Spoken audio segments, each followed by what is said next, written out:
अस्सलाम वालेकुम वरहमतुल्लाहि वबरकातुहू। तो चलिए आज की हदीस शुरू करते हैं। यहूदियों को डर था कि कहीं प्यारे रसूल की सपोर्ट से गरीब और मजलूम लोग हमसे हिसाब लेने खड़े हो गए तो हमें वो सारी ज़मीनें और माल देने पड़ेंगे जिस पर हमने कब्जा किया हुआ है। इसीलिए वे लोगों का ध्यान बटाने के लिए उनको आपस में उलझाए रखते थे, कहीं नस्ल के नाम पर तो कहीं ख़ानदान के नाम पर, कहीं देश के नाम पर तो कहीं धर्म के नाम पर। इन हालातों को देखते हुए प्यारे रसूल ने एक काम तो ये किया कि मुसलमानों में भाईचारा कायम किया। मक्का से आने वाले मुसलमान जो बिल्कुल खाली थे, खाने के लिए ना खाना था, रहने के लिए ना मकान था, जिनको मुहाजिर कहते थे, आपने उनको मदीने के लोगों का भाई बना दिया। जो मुहाजिर जिस अंसारी सहाबी का भाई बना वो फिर उसी के घर में रहता था और फिर आपस में ऐसा भाईचारा पैदा हुआ कि कोई उसको ख़त्म नहीं कर सका। इसी एकता में कामयाबी है। इसी कारण दुश्मनों की सबसे बड़ी साजिश तो ये रहती कि आपसी एकता को ख़त्म कर दे। मुसलमानों के बाद प्यारे रसूल ने गैर मुस्लिमों से अपने ताल्लुकात जोड़े। प्यारे रसूल चाहते थे कि दुनिया में प्यार मोहब्बत हो, कोई भूखा प्यासा ना रहे और साथ ही मदीना भी सुरक्षित रहे। इसलिए आपने मुसलमानों और यहूदियों के बीच एक समझौता करना चाहा कि दोनों शहर में आज़ादी से रह सकें और बाहर से हमला करने वालों का दोनों मिलकर मुकाबला करें। प्यारे रसूल ने इस तरह के एग्रीमेंट पर यहूदियों को तैयार कर लिया और उन्होंने पक्का वादा कर लिया। लेकिन जल्द ही यहूदियों ने धोखा दे दिया, जिसके कारण फिर मुसलमानों के साथ लड़ाई हुई। दुनिया में पहली बार दो कौमों के बीच कोई लिखित एग्रीमेंट हुआ था जिसको मिसाके मदीना कहते हैं।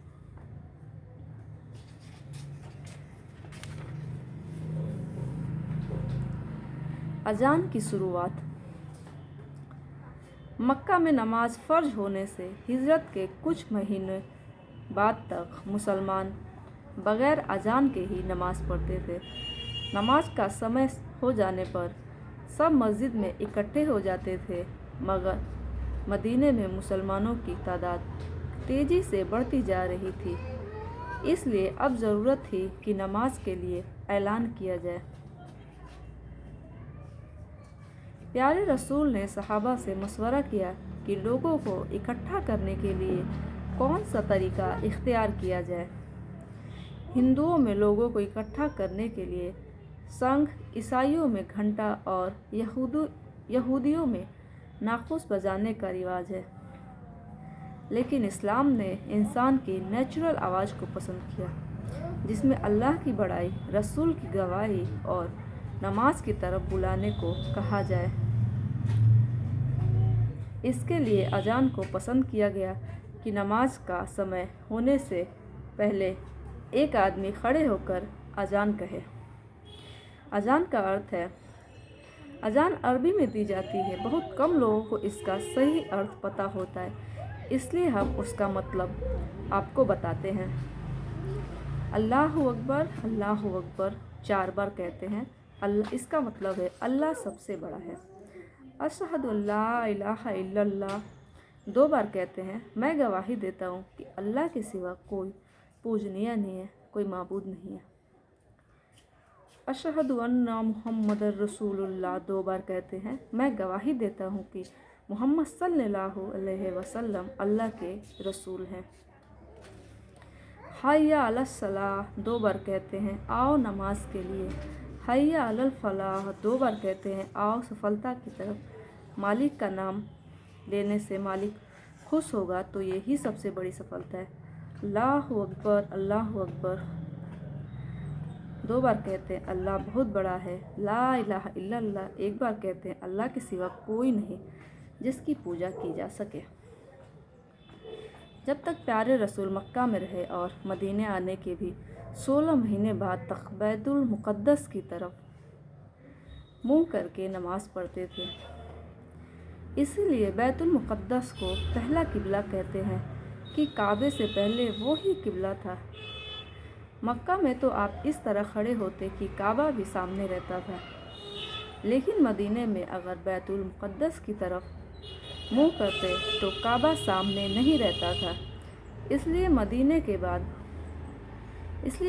आने के बाद प्यारे रसूल चाहते थे कि हमारे लिए खाना काबा को किबला बना दिया जाए। आखिर 16 या 17 महीने के बाद नमाज में ही किबला बदलने का हुक्म आ गया और 2 रकात आप बैतुल मुक़द्दस की तरफ को पढ़ चुके थे। बाद के 2 रकात में काबे की तरफ को पलट गए। जिस मस्जिद में आपने एक नमाज को 2 किबलों की तरफ रुख करके पढ़ी, उसको आज भी मस्जिद किबलतैन यानी 2 किबलों वाली मस्जिद कहते हैं।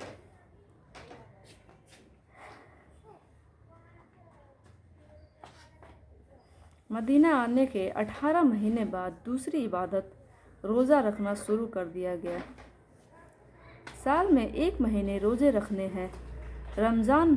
रमज़ान ही वो महीना है जिसमें सबसे पहले मक्का में गारे हीरा के अंदर प्यारे रसूल पर कुरान उतरना शुरू हुआ और आप नबी बने। रोज़ा सभी आसमानी धर्मों में पहले से मौजूद है। रोज़े के बहुत से फ़ायदे हैं। उनमें से एक फ़ायदा ये है कि मालिक ने इंसान के अंदर अच्छी और बुरी दोनों ताकतें रखी हैं।